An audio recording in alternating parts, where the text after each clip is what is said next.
repulsion, her voice that made a demand in a space where only certain voices counted. So yes, she yelled. Yes, she came with shouts. They were shouts erupting from countless moments of crouched, tending to her suffering child. They were the shouts seeking, no, demanding deliverance for her baby girl. They were the shouts that said, "Take me instead." Shouts that the disciples could not hear through their polished values and cleansed sensibilities. Shouts that the disciples would not hear from their elevated places, where neatly fabricated titles, names, gender, and ritual give you access. They could not. They would not hear her pleas. So, send her away, Jesus, they urged him. Listen to this spectacle. Where are her manners? Where is her self-respect? Where is the part where she understands her place? Listen to us, Jesus. Send her away. They could not hear the words, only the noise. They would not see the anguish, only her intrusion. They would not. So send her away, they demanded, with all of the standards, structures, and sacred texts on their side. Send her with her noise, her contorted face, her hurried steps, her hair curled and set with sweat and dust and the desert sun. Send her away, Jesus. We have work to do, Jesus. We have places to be, Jesus. We have better things to do, Jesus. Words spoken with ease and confidence to Jesus. When Jesus heard and saw all of this, oh yes, he was perfectly human. So human that he understood the scene, that he understood their demand, that he understood her concern. Human enough to say, "Get away from me, you dog." There's plenty of mercy and abundance and an abundance of blessing, but not for you, and certainly not for your child.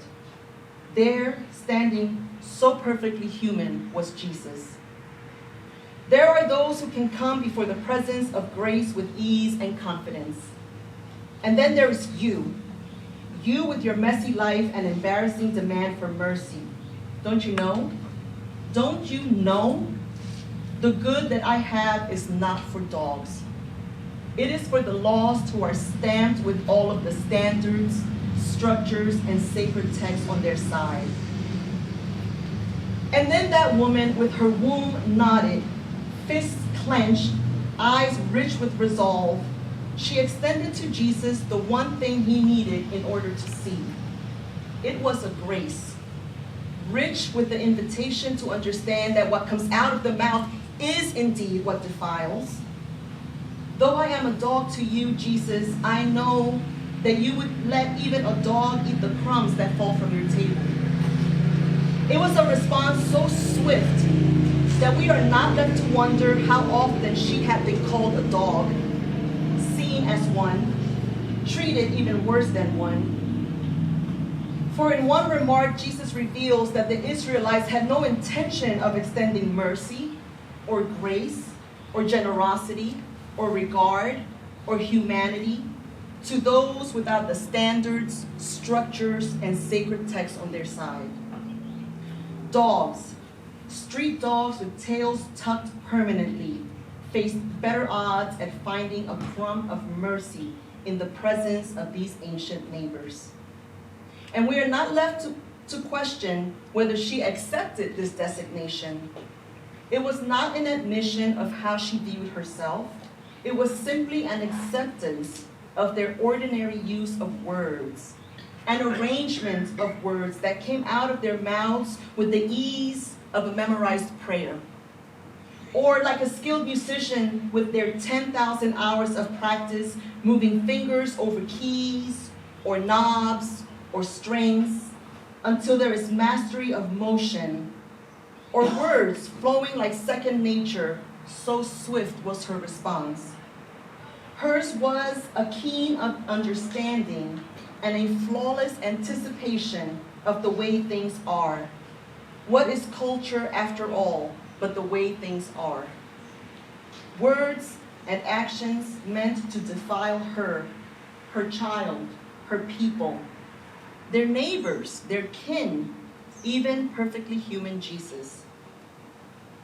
And just as swiftly as Jesus spilled those words in the face of her pleas and public performance as a mother in anguish, a thought sparked at the edge of my memory.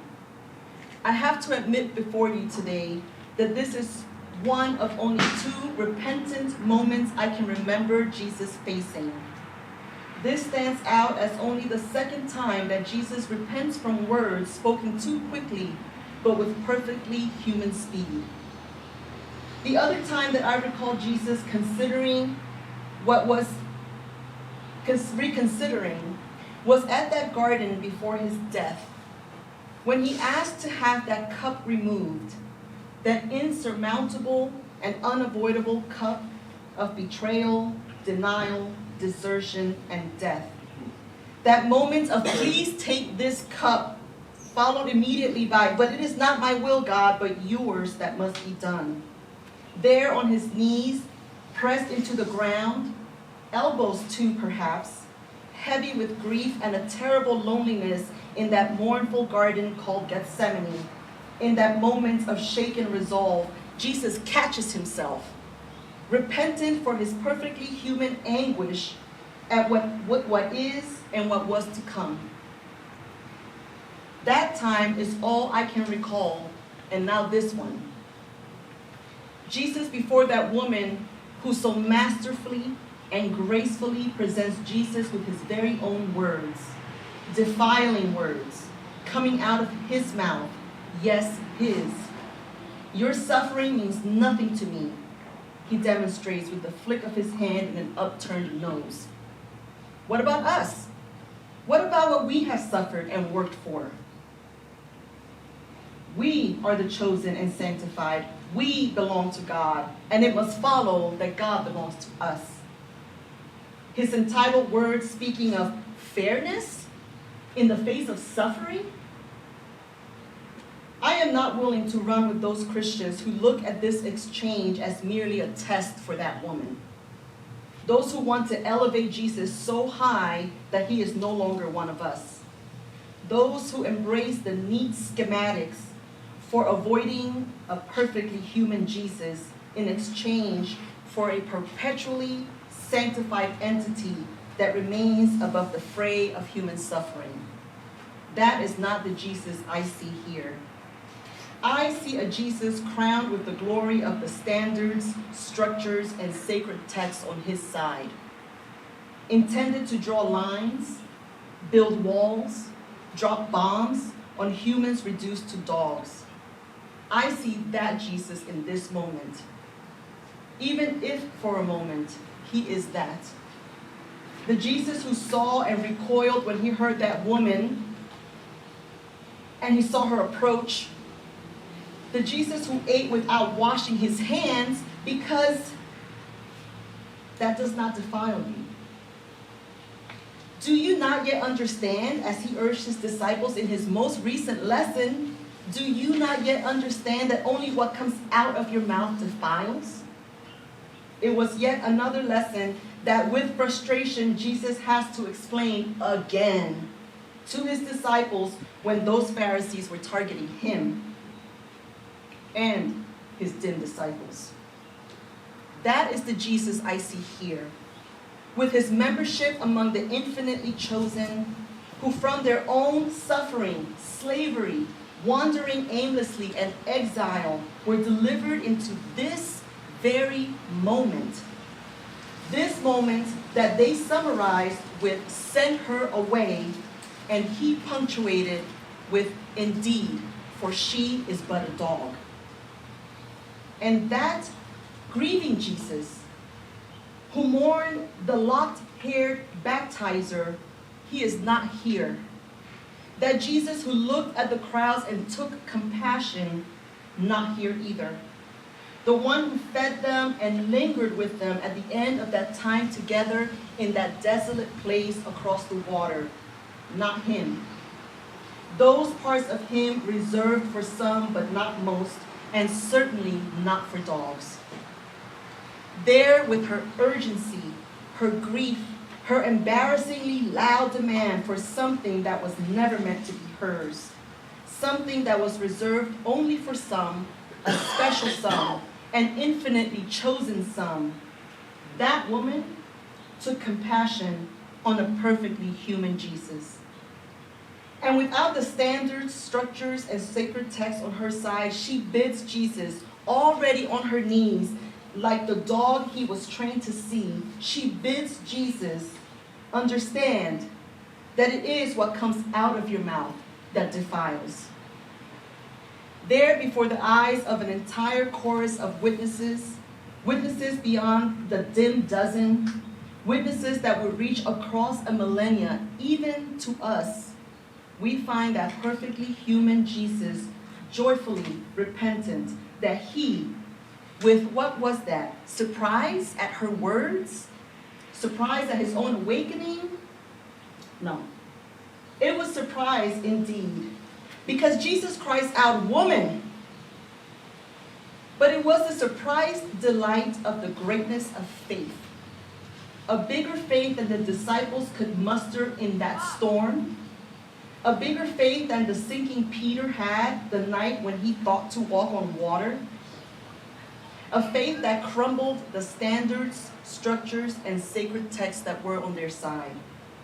A bigger faith that it seems even Jesus had seen, or perhaps that Jesus had expected from nothing so much as a dog. Woman, great is your faith. Woman, let it be done to you as you wish. Woman, your daughter is healed from this moment. Woman. That is what he calls her, through eyes that can now see and understand that it is what comes out of the mouth that defiles. For that is a reflection of what is in the heart. What comes out of the mouth is a reflection of what lives in the heart. What comes out of the mouth is a reflection of what festers.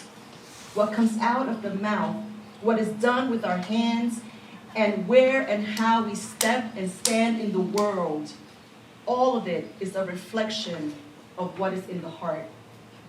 Woman, for the first time, woman coming from his mouth. The teacher turned pupil, the master turned servant, the divine understanding what it is that aches in such perfectly human form. The woman revealing that a heart can be pricked, transformed, reoriented, renewed, made tenderly human. Jesus on that road, carrying the good word meant for the select. Jesus on this necessary stop, where a woman brings his lesson to life, where a woman bids him see, bids him listen to what is in your heart. And from here, Jesus extending that good word to the many, actually to all, with new words, human words that reflect what is in the heart, even his, in that perfectly human Jesus. And so it must be also in yours and mine. Amen. Amen.